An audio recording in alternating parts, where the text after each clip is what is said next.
নমস্কার বন্ধুরা, বিউটিফুল সোলে আপনাদেরকে স্বাগত। আশা করি আপনারা সবাই ভালো আছেন, সুস্থ আছেন এবং পজিটিভ আছেন, কারণ পজিটিভ থাকলে জীবনে ভালো কিছু অ্যাট্রাক্ট হয়। তো আজকে কিন্তু প্রতিবারের মধ্যে এটা একটা জেনারেল কালেক্টিভ রিডিং, তাই এটা কিন্তু মেলবার চান্স অবশ্যই 90%। প্লিজ কেউ ভাববেন না আমার সাথে কেন 100% মিলছে না। কারোর সাথে 100% মিলে যায়, সেটা তাদের ভাইব্রেশনের উপর ডিপেন্ড করে। আপনিও পজিটিভ থাকুন, আপনার সাথেও এটা সুন্দরভাবে রেজনেট করবে। এবং এটা টাইমলেস রিডিং, তাই আপনি যে কোনো সময় শুনুন, আপনার জন্য এটি অ্যাপ্লিকেবল হবে। এটা male, female, single, married, divorcee, same gender রিলেশনশিপে থাকা মানুষ যে কেউ এটি শুনতে পারেন। এবং এটা ফর অল জোডিয়াক সাইন্স, অর্থাৎ যে কোনো রাশির মানুষ আপনি হন, আপনার জন্য এটি অ্যাপ্লিকেবল হবে। এবং আপনি যে কোনো সময় এটি শুনতে পারবেন এবং প্রত্যেকটি রাশির জন্য সমান এটা। আর আপনি যে কোনো ধর্মের মানুষ হন না কেন, এটা আপনার জন্য কোনো বাধা নেই। তো চলে আসি রিডিংয়ে। এবং যদি আপনার চ্যানেলটি এখনও পর্যন্ত সাবস্ক্রাইব না করা হয়ে গিয়ে থাকে, অবশ্যই সাবস্ক্রাইব করে নিন। সাবস্ক্রাইব করলে অবশ্যই এনার্জি এক্সচেঞ্জ হয়। যদি আপনারা আমার থেকে পার্সোনাল রিডিং করাতে চান, ব্যক্তিগত প্রশ্নের উত্তর জানতে চান, তাহলে অবশ্যই কিন্তু স্ক্রিনে দেওয়া নাম্বারে আমার সাথে যোগাযোগ করতে পারেন। এবং যদি ব্ল্যাক ম্যাজিক হয়ে থাকে, কারোর উপর ব্ল্যাক ম্যাজিক কাটাতে চান, গ্রহগত বাধা, জন্মছকে সমস্যা, চাকরি ক্ষেত্রে বাধা, বিবাহে বাধা, চাকরি এবং ব্যবসায় উন্নতি ইত্যাদি যে কোনো জ্যোতিষ সংক্রান্ত পরামর্শের জন্য অ্যাস্ট্রোলজার অরিত্র চ্যাটার্জির সাথে স্ক্রিনে দেওয়া নাম্বারে আপনি যোগাযোগ করতে পারেন। আজকে দেখে নেব যে আপনার পার্টনার ঠিক আপনাকে নিয়ে কী ভাবছেন এবং তিনি এই রিলেশনশিপটাকে কীরকমভাবে এগিয়ে নিয়ে যেতে চান। Thank you universe, thank you dear spirit guides, thank you thank you thank you thank you so much, thank you angels, thank you thank you thank you আমার ভিউয়ার্স, আমার সাবস্ক্রাইবার্স যারা আছেন, আমি যে রিডিংটি তাদের জন্য ভালো করে করতে পারি। Thank you thank you thank you thank you so much, thank you thank you thank you thank you so much. দেখিনি কী আছে আজকে রিডিংয়ে।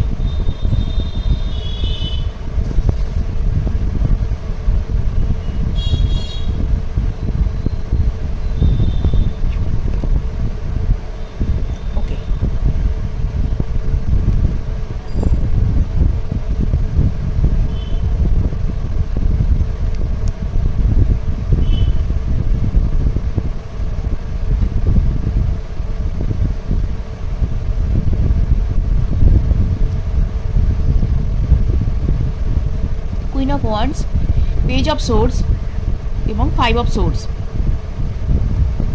আর কি আছে? দ্য ফুল। তো আপনার যে পার্টনার বা আপনার যিনি ক্রাশ যেই হয়ে থাকুন না কেন, যার সাথে আপনার হয়তো কোনো একটা ভালো সম্পর্ক রয়েছে, আপনি ভাবছেন যে তিনি আপনাকে ভালোবাসেন কি বাসেন না, এটা আপনি ভাবছেন। কিছু কিছু ক্ষেত্রে আপনার সাথে ঝামেলাও লেগে যায় একটি কারণে, শুধুমাত্র তিনি পজেসিভ। আপনার হয়তো মনে হচ্ছে তাকে টক্সিক, এবং তিনি শুধুমাত্র আপনার জন্যে পুরো দুনিয়ার সাথে লড়তে পারেন, এরকমই একটি মানুষ। তিনি আপনাকে মানে কি বলবো, রেড ফ্ল্যাগ পার্সন নয় বা টক্সিক নন। তিনি কিছু কিছু ক্ষেত্রে আপনাকে হারাবার ভীষণ ভয় পান। হারাবার ভয় থেকে কিন্তু এই সিচুয়েশনটা তার মধ্যে তৈরি হয়ে যাচ্ছে, এবং এই কারণে কিন্তু তার এই যে গন্ডগোল করা, এই মানে মাঝে মাঝে উল্টোপাল্টা কথা বলে ফেলা, এই কারণগুলো কিন্তু তার জন্য হচ্ছে। বাট এইখানে যে সমস্যাটা সেটা হচ্ছে যে কনফ্লিক্ট একটা ভীষণ রকমের রয়েছে, ঝগড়াঝাটি, অশান্তি একটা মানে নিত্যসঙ্গী বলতে পারেন। তো সেক্ষেত্রে আপনার কিছু ক্ষেত্রে মনে হয় যে টক্সিক, বাট এখানে কিন্তু টক্সিসিটি সেই অর্থে দেখতে পাচ্ছি না। কিছু কিছু ক্ষেত্রে মানুষের আচার ব্যবহারে মনে হয় যে মানুষটি হয়তো টক্সিক, কিন্তু তিনি কেন এরকম আচরণ করছেন সেটার পিছনে যদি কারণ কিছু দেখেন, সেটা আপনার কিন্তু বেশ ভালো লাগবে।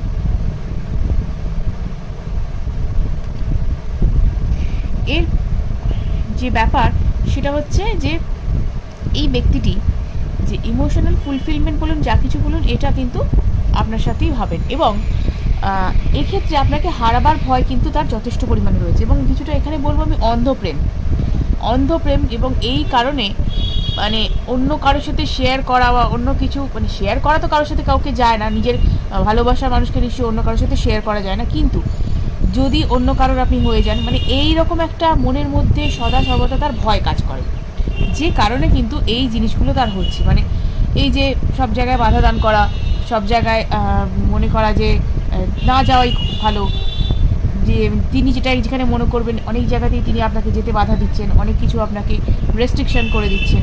মানে এইগুলো হয়তো আপনার মনে হতে পারে অযৌক্তিক, হ্যাঁ কিছু কিছু ক্ষেত্রে অযৌক্তিক তো বটেই, কিন্তু লজিক এখানে যেটাই সেটা হচ্ছে এখানে হচ্ছে তার মানে ইনসিকিওর ফিল করা, এখানে তার ইনসিকিওর ফিল করাটাই একমাত্র বিষয়।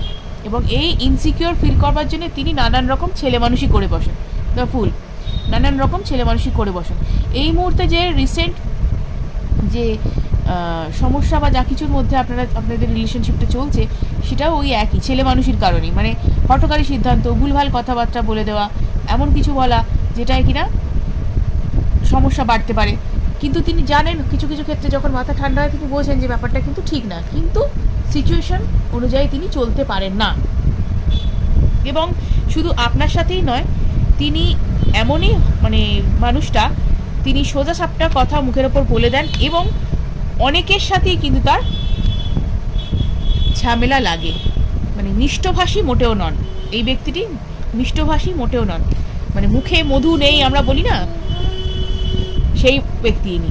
কিন্তু তার মানে এই নয় যে টক্সিক পারসন, এই ব্যক্তি কিন্তু যথেষ্ট সৎ এবং নিজের কাজকর্ম ঠিকভাবে করে থাকেন, সৎ ব্যক্তি এবং যথেষ্ট পরিশ্রমী এবং কর্মঠ ব্যক্তি, এবং নিজের দায়িত্ব নিয়ে লিডারশিপ হিসেবে অনেক কাজ তিনি করে থাকেন। এবং সাংসারিক জীবনে যদি আপনি যদি আপনি ম্যারিড হয়ে থাকেন তাহলে বলবো সাংসারিক জীবনেও তিনি এমন একজন মানুষ যিনি কিন্তু তিনি পুরুষ বা মহিলা যে কেউ হতে পারেন, তিনি কিন্তু সংসারটাকে হাল ধরার মতন বা কি বলবো এগিয়ে নিয়ে যাওয়ার মতন মানে যথেষ্ট মানসিকতা রাখেন এবং ক্ষমতাও রাখেন, বুদ্ধিও রাখেন।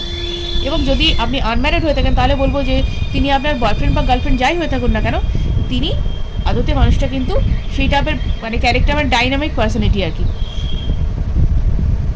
এবং তিনি যেটা মনে করেন সেটাতেই রিজিড হয়ে থাকেন। এবং কিছু কিছু ক্ষেত্রে হয়তো আপনি মনে হতে পারে তিনি ভুল বা তিনি সবসময় এতখানি রিজিডনেস না হলেও ভালো লাগে।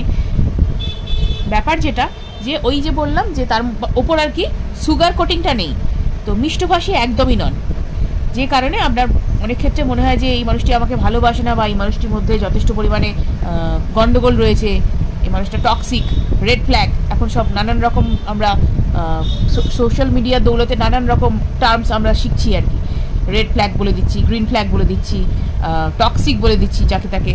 তো সে সমস্ত কিছু নয়, মানুষটি কিন্তু যথেষ্ট পরিমাণে কাইন্ড হার্টেড পারসন এবং মানুষজনকে তিনি যথেষ্ট পরিমাণে সাহায্য করেন এবং জেনারেস পার্সোনালিটি যাকে বলে।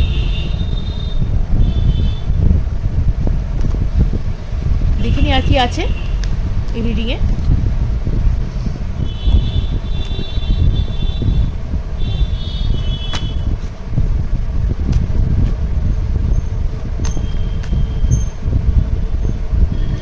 তো এই মুহূর্তে যে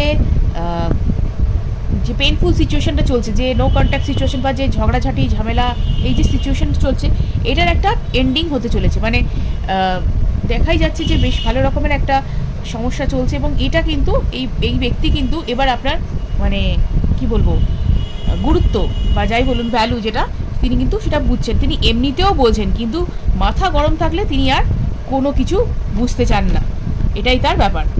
তো এখানেই গণ্ডগোলটা তিনি করে ফেলেছেন এবং এই কারণেই কিন্তু তার যত সমস্যা হয়ে দাঁড়িয়েছে।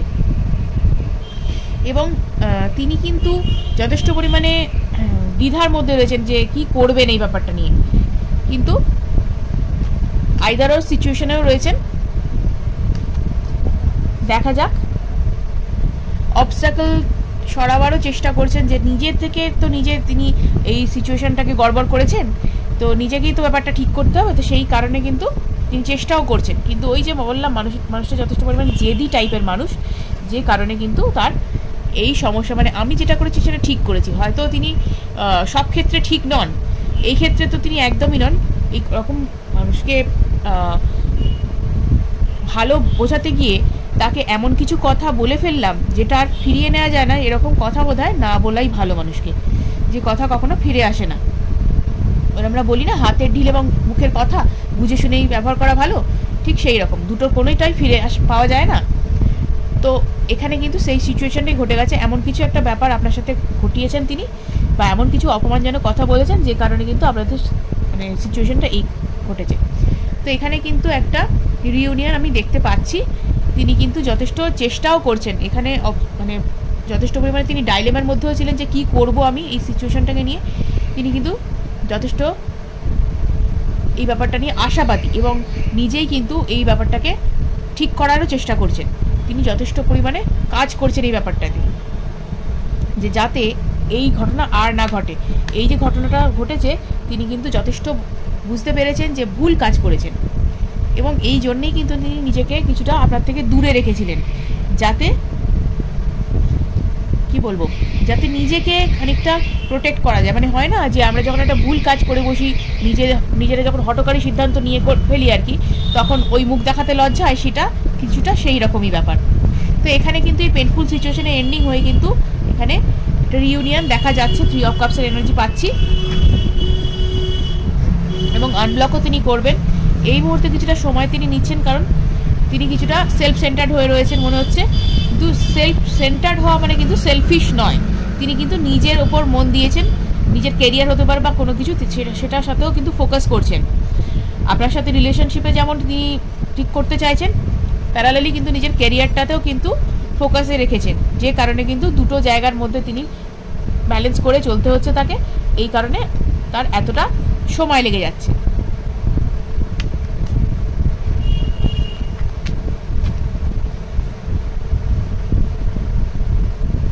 ইয়েস, এখানে কিন্তু সময় লাগছে।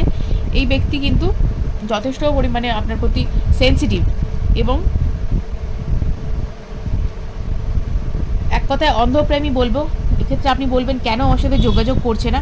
তার এই ব্যক্তিগত কিছু বাধা রয়েছে, যেমন তার ইগো প্রবলেম রয়েছে, তার ক্যারিয়ারের কিছু সমস্যা রয়েছে। আপাতত সেই জায়গাগুলো তিনি ফোকাস করছেন, সেই কারণে কিন্তু তিনি ফিরতে পারছেন না। কিন্তু ভেরি সুন তিনি কিন্তু চেষ্টা করবেন যে এই জায়গাটাকে রিমুভ করে, অর্থাৎ মানে যে ব্লক করেছিলেন আপনাকে আনব্লক করে নিজেই কিন্তু ফেরবার চেষ্টা করবেন। তার জন্য আপনাকে কিন্তু কোনো রকম কোনো কিছু করতে লাগবে না এবং দুশ্চিন্তা করাটাও আপনি ছাড়ুন। প্লিজ পজিটিভ থাকুন, যাতে কিনা আউটকাম পজিটিভ আসে জীবনে।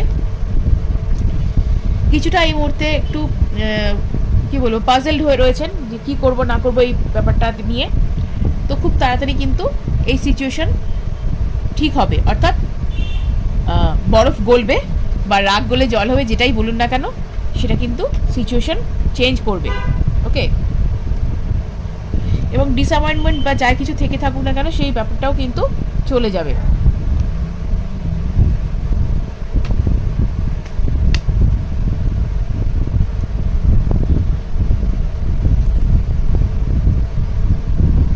এফোর্ট দিচ্ছেন দেখা যাচ্ছে যথেষ্ট পরিমাণে।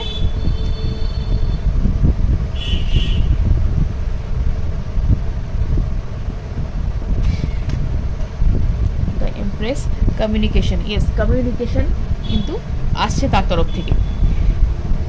অতীতে হয়তো আপনি অনেকটা এফোর্ট দিয়েছিলেন এই রিলেশনশিপের ক্ষেত্রে, অনেক ক্ষেত্রে আপনি মানিয়ে নিয়েছেন, কিন্তু এই মুহূর্তে কিন্তু ব্যাপারটাকে ঠিক করার যত দায় বা যত ইচ্ছা, সেটা কিন্তু তার, ব্যাপারটাকে ঠিক করে নেওয়ার ইচ্ছা কিন্তু তার তরফ থেকেই দেখা যাচ্ছে। এবং কমিউনিকেট তিনি কিন্তু করবেন এই মুহূর্তে। কিন্তু রিলেশনশিপে কিন্তু তিনি চাইছেন যে ফুলফিলনেস আসুক বা প্রসপারিটি অ্যাবান্ডেন্সের মতো যেন কমপ্লিটনেস যেটাকে বলে জীবনে, সেইটাই কিন্তু চাইছেন এবং সেটা কিন্তু আপনার সাথেই চাইছেন এবং সেই কারণে কিন্তু এবং চ্যারিয়ট এখানে বলছে খুব তাড়াতাড়ি ব্যাপারটা কিন্তু ঘটতে চলেছে, উইদিন 6 উইকস কিন্তু ব্যাপারটা ঘটবে। এবং এখানে একটা সোল টু সোল কানেকশন আমি দেখতে পাচ্ছি, হায়ার দ্যান সোলমেট কানেকশন এখানে পাচ্ছি আমি। তো এই কানেকশনগুলো, অর্থাৎ এই রকম রিলেশনশিপের ক্ষেত্রে কিন্তু কিছুটা সমস্যা মানুষের মধ্যে আসে, আবার কিন্তু ঠিক হয়ে যায়। এই রিলেশনশিপগুলো কিন্তু একে অপরকে ছাড়া কেউ থাকতে পারেন না এবং এক্ষেত্রে যে সমস্যা ঘটেছে এটা সাময়িক এবং এই জিনিসটা কিন্তু খুব তাড়াতাড়ি ঠিক হয়ে যাবে। এটা যতটা ওই বললাম না, অন্ধপ্রেমের কারণেই এই গন্ডগোল তিনি ঘটিয়ে বসেছেন, ইনসিকিউরিটি এবং ইনসিকিউরিটির কারণে এই ঘটনা যখন ঘটেছে এবং ব্যাপারটা কিন্তু তত তাড়াতাড়ি যেরকম ঘটেছে সেরকম কিন্তু খুব তাড়াতাড়ি ঠিক হবে। সিচুয়েশনটা আনব্লকও করবেন তিনি আপনাকে এবং খুব তাড়াতাড়ি কমিউনিকেটও করবেন। ভিডিওটা যদি ভালো লেগে থাকে অবশ্যই লাইক এবং সাবস্ক্রাইব করুন এবং অনেকের সাথে শেয়ার করে যাতে তারা এই বিষয়ে উপকৃত হতে পারে। আজকের মতো এটুকুই, ধন্যবাদ।